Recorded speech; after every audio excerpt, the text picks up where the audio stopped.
over 20,000 broken bodies. Crowds cheered as justice twisted into horror. In 1590, entire towns packed into public squares for a glimpse as neighbors became victims. Punishments went far beyond what stories ever told. Pain became performance, and fear ruled every street. Today, you'll see the 10 most horrific torture methods in medieval Europe, and why the truth is way worse than you think. Let's start with number 10. Iron Maiden locked victims inside a spiked sarcophagus. Picture a hulking iron coffin standing in a cold, candlelit dungeon. Many people believe torture is all screams and chaos, but the Iron Maiden depends on silence, suspense, and the slow build of fear. Its doors, nearly 2 meters high, swing open to reveal a human-shaped chamber lined with inward-pointing metal spikes. Legend claims that once shut, the Iron Maiden never lets go quickly. For centuries, the Iron Maiden has haunted both folklore and historical debates. Its design traps the body upright, preventing the victim from sitting or turning. Each spike is positioned to pierce flesh but avoid vital organs, maximizing pain while delaying death. This approach creates hours, sometimes days, of agony.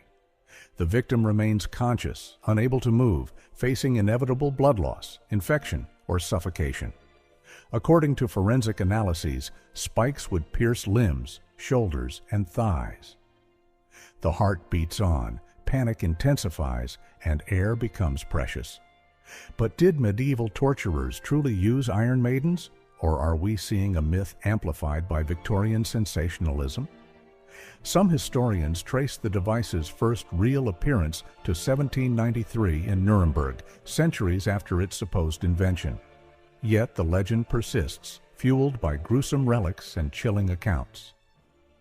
The psychological effect of seeing such a device was enough to extract confessions. It's even said that the mere rumor of the maiden could keep entire communities in line. One Iron Maiden stands today in the Museum of Medieval Crime in Rothenburg, Germany. Scholars debate its authenticity, but the evidence remains. European societies crave deterrence as much as punishments. This fixation on public dread set the stage for the next instrument of terror, one that delivered its sentence in daylight before crowds eager for justice and spectacle. Here comes number 9. Breaking wheels shattered bodies in brutal public executions. Crowds fill the market square, each face lit with equal parts dread and anticipation. The breaking wheel turns justice into spectacle, promising a punishment as much about humiliation as about pain. Sometimes called the Catherine wheel, this device works with an unsettling efficiency, breaking human bodies in plain view. The condemned lies face up, arms and legs stretched out across the spokes of a massive cartwheel. Executioners swing iron bars down, snapping bones methodically, following a prescribed order. Limbs first, then joints, then the spine. Records from the 16th century Germany describe up to 35,000 people executed by this method across 3 centuries. In France, legal texts detailed every blow, ensuring a slow progression from hope to despair. Victims rarely die immediately. Some survive for hours or even days, exposed to the elements and taunts of the crowd. The agony builds as limbs twist at unnatural angles. In one infamous 1581 case, the notorious criminal Peter Stump suffered the wheel in Bedburg, his body displayed for days as a warning to others. Physicians sometimes grant mercy blows to the chest or throat, hastening the end, but these were optional and often withheld. Why such public brutality? The answer lies in control. The wheel projects power and fear, turning criminals into cautionary tales. Executioners earn respect and terror in equal measure. Friedrich Spee, a Jesuit priest, wrote in 1631 that the pain lingers long after the body dies, capturing both physical torment and lasting psychological impact. Many wheels remain in museums, twisted spokes bearing silent witness to a society that uses suffering to enforce order. As the crowd disperses, whispers travel homeward. Yet not all punishments use brute force. Some torture devices rely on nature's most relentless creatures. That brings us to a method so primal, its inventiveness still shocks historians today. If you're enjoying this story, give us hype for this video right now. Hit that subscribe button and drop a like, so this series reaches every explorer out there. The next twist in this story is seconds away, and trust me, you'll want to be here when it drops. Let's move to number 8. Rat torture unleashed starving rodents to gnaw through flesh. A flicker of movement in the shadows. Fear sharpens as a bucket of hungry rats enters the torture chamber. While the breaking wheel tests bone and spirit, rat torture exploits the victim's own imagination. The setup appears deceptively simple, yet its psychological and physical impact remains unmatched. Executioners secure a prisoner to a table, placing a metal container filled with starved rats over the victim's bare abdomen or chest. With the open end pressed tight to the skin, hot coals or fire force the rodents to escape in only one direction. Driven by panic, the rats claw and chew through flesh, muscle, and even bone, seeking freedom. Dutch records from the 80 Years' War describe this tactic used by Spanish authorities against rebels, with one account in 1572 noting, "The shrieks lasted hours before mercy arrived. The uncertainty compounds terror. Rats may start slowly, pausing as they hit resistance or erupt into frenzied violence, competing for space." The victim endures waves of anticipation, pain, and horror, often begging for death long before it arrives. Psychological distress dominates. French criminal Antoine-François Deroux once confessed, "The scuttling drove me mad before the pain did." Modern experiments confirm a rat's ability to chew through wood, brick, and even lead pipes. Their jaws exert up to 7,000 pounds per square inch, enough to shred flesh within minutes. In England, tales from the Tower of London claim political prisoners dreaded the rat dungeon above all else. As gruesome as it sounds, rat torture draws its power from fear of what's unseen, uncontrollable, and unstoppable.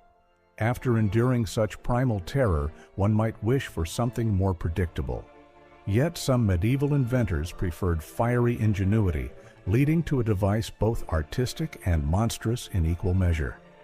Next one is number 7. Brazen bull burned people alive in a metal sculpture. The sun glints off polished bronze as a life-sized bull looms in the square. To the untrained eye, it resembles a work of art, majestic, proud, silent. Few suspect this hollow statue's true purpose. The brazen bull turns death into theater, using fire and ingenuity to horrifying effect. According to ancient Greek sources, the device's origins trace to Phalaris, a tyrant of Acragas, Sicily, in the 6th century BCE. Perilos, a gifted craftsman, designs the bull with a secret. A door in the side allows a victim to be locked inside. Beneath the belly, executioners light a fire. As flames rise, metal heats to hundreds of degrees, roasting the person alive. The bull's mouth contains an intricate system of tubes and valves, converting screams into bull-like bellows for the crowd's entertainment. Diodorus Siculus, a Greek historian, wrote, "The victim's anguished cries issued forth as the bellowing of a beast." Skeptics debate the story's accuracy, yet archaeological finds reveal similar statues throughout the Mediterranean. Even in Renaissance Italy, nobles displayed bronze bulls as warnings. The psychological impact endures. Phalaris's rule ends in poetic irony. He himself suffers death in the bull he commissioned. Victims may take up to an hour to die, each minute amplifying the spectacle. The skin chars, lungs sear, and air grows toxic. Ancient writers describe onlookers celebrating, convinced the bull purifies evil. According to Plutarch, to die in the bull is to meet death twice, by fire and by shame. This macabre blend of art and suffering highlights the medieval thirst for symbolic justice. Yet some tortures work through slow, splintering agony, relying on physics and patience more than fire or fang. Next comes a device that splits victims in ways both literal and psychological. Let's move to number 6. Spanish donkey split victims by forcing them onto sharp wood. Imagine being forced to straddle a sharp wedge-shaped beam while heavy weights tie to your ankles. The Spanish donkey, also known as the wooden horse, punishes through excruciating pressure and humiliation. Its cruel design relies on gravity and anatomy, cutting through bravado faster than any sword. Originating in Spain during the Inquisition, this device spreads quickly across Europe. Documents from the 17th century France and Italy detail its use for heretics, thieves, and traitors. The victim sits atop the donkey, a tall wooden triangle, edge up. Officials tie weights or stones to the feet, pulling the body down. The groin and thighs press hard against the narrow edge, causing intense pain, torn flesh, and long-term damage to nerves and organs. Contemporary witnesses compare the agony to being split from within. In one recorded case, a French woman accused of witchcraft suffered the donkey for 2 hours. Afterwards, she never walked again. Public punishments sometimes add mockery. Crowds hurl insults or rotten food, further degrading the victim's dignity. The philosopher Voltaire once remarked, "The donkey turns punishment into lesson, suffering into spectacle." Unlike other torture tools, the Spanish donkey often targets both men and women. Courts consider it less fatal, believing survivors will serve as living warnings. Medical treatises from the era describe survivors with permanent incontinence, infections, and shattered pelvises. Statistics are hard to verify, but regional court records reveal hundreds of sentences each year during the Inquisition. While the donkey works quietly in the shadows, other devices use simple mechanics to devastate the body in public. The next torture method, deceptively basic, tears apart joints and identity in a matter of minutes. Here comes number 5. Strappado torture dislocated shoulders through hanging suspension. A stone chamber empty but for a single rope dangling from the ceiling sets the stage for the strappado. The device operates on a paradox: minimal technology, maximum pain. Its very simplicity terrifies both prisoner and onlooker. How can a single knot bring seasoned warriors to tears? Strappado torture appears frequently in records from the Spanish Inquisition and Italian city-states. The process begins with the victim's hands tied behind their back. Executioners attach the rope to the wrists and hoist the person off the ground. Gravity does the rest. In seconds, body weight tears at the shoulders, straining muscles and ligaments to the breaking point. Surgeons of the era describe tendons snapping like green sticks in a storm. First, the shoulders pop from their sockets. Soon, the arms lose feeling and control. Authorities consider strappado cleaner than bloodier methods. Few external wounds, but the internal destruction leaves permanent damage. Famous victims include Giordano Bruno, the philosopher burned at the stake in 1600 after suffering strappado sessions that left him unable to write. Inquisitors often add extra weights to the feet, amplifying the agony and accelerating injury. Records from Florence show that over 1,200 suspects faced the strappado between 1540 and 1620. Many confess within minutes, while others faint from the pain. Doctors sometimes attempt to reset dislocated shoulders, but most survivors live with twisted, useless arms. The dread of this method spreads quickly. Once a rumor enters the city, fear does the rest. Strappado demonstrates that even the simplest device in the right hands can break both body and will.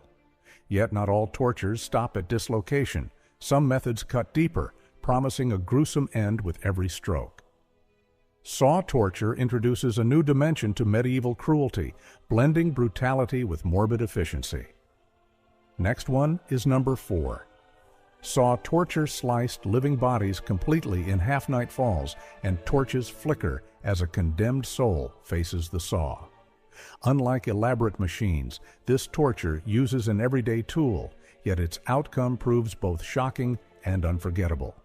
Saw torture works because it demands participation, not just from executioners, but from all who watch. Victims usually hang upside down, ankles bound, and head down. This position keeps blood flowing to the brain, maintaining consciousness for far longer than most methods. Once secured, two torturers position a large, coarse saw between the legs and begin sawing downwards. The process moves slowly, bone and flesh parting in rhythm, the audience hearing every agonizing grind. Spanish records from the 15th century reference dozens of such executions, targeting thieves, heretics, and spies.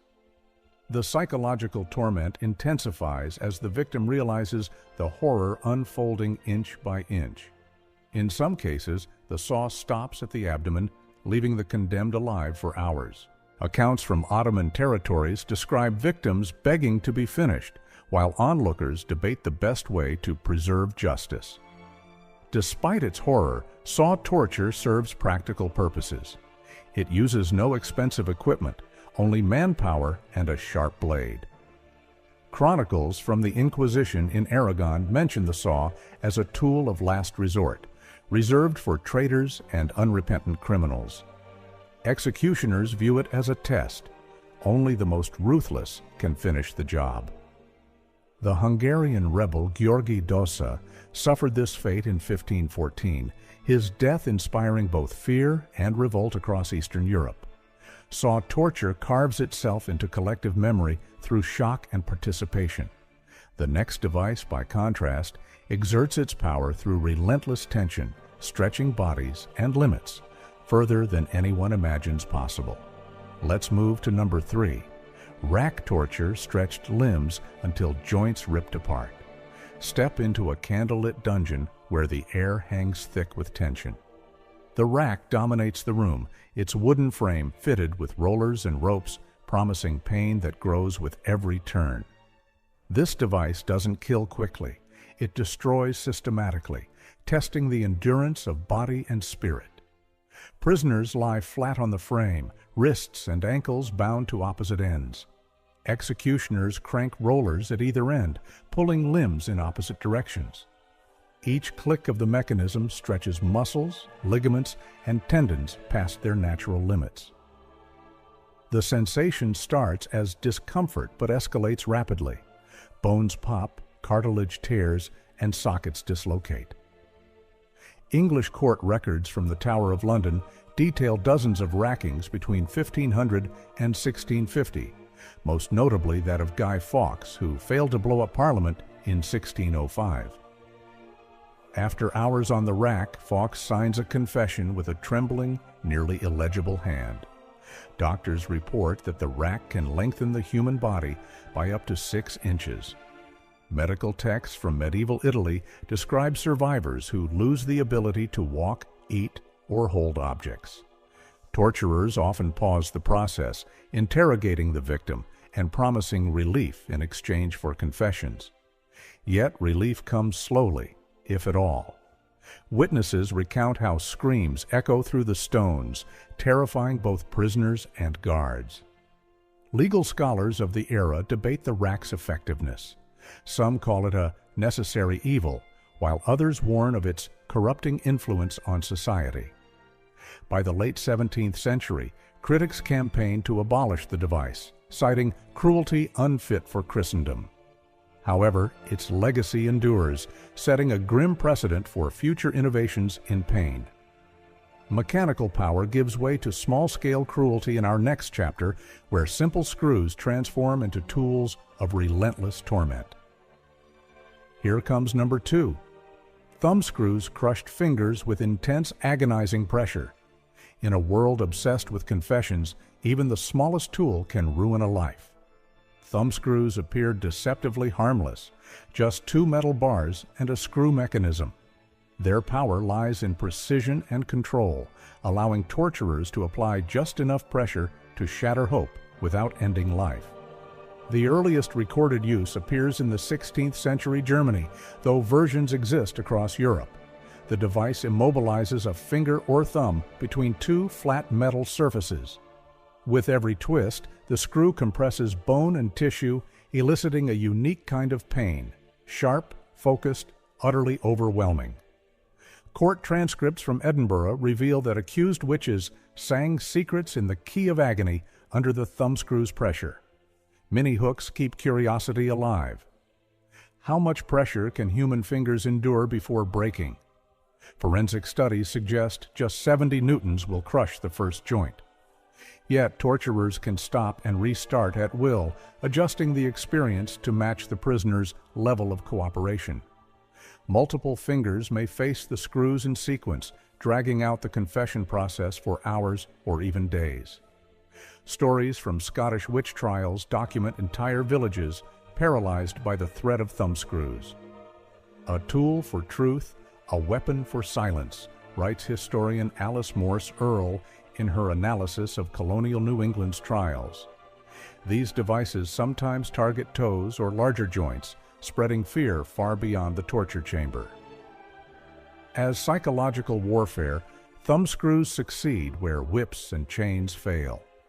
Their memory lingers, a constant reminder of the state's reach. Yet all these methods, mechanical, animal, elemental, culminate in a ritual that transforms pain into public theater, as our final chapter reveals. And the last one is number 1. Public torture displays turned pain into medieval entertainment. On execution day, the town square buzzes like a festival ground. Parents bring children, merchants hawk sweets, and officials stand ready. Medieval Europe turns punishment into spectacle, ensuring lessons stick through shared experience. The public display serves many masters, law, religion, and entertainment, each demanding its own proof. Crowds often number in the thousands. In Paris, records from the 14th century show up to 10,000 people attending a single execution. Artists sketch the condemned's final moments, while chroniclers record every word. Torturers pace methodically, aware that every move is scrutinized. The show combines ritual and randomness. Sometimes a heretic faces the stake, sometimes a thief the wheel. Judges choose the method to match the crime and message. Social pressure amplifies the pain. Victims become symbols of rebellion, loyalty, or warning, depending on the crowd's mood. In London, authorities parade criminals through Cheapside before torture, maximizing shame. Spectators cheer, jeer, or weep, investing the event with personal stakes. According to historian Jeffrey Parker, the spectacle replaces justice with participation, pain with memory. Public torture feeds local economies as well. Inns overflow, vendors profit, and officials gain status. Children grow up familiar with the sights and sounds, internalizing rules long before breaking them. Yet dissenters exist. Humanist scholars like Erasmus warn that a society that drinks pain grows addicted to cruelty. Gradually, public appetite fades. By the 18th century, new philosophies and revolutions shifted punishment behind closed doors. As the last cries echo and crowds disperse, a lesson endures. Medieval Europe intertwines punishment and society, revealing how civilizations define justice, order, and even identity through shared suffering. The wheel turns, the bull cools, and silence returns.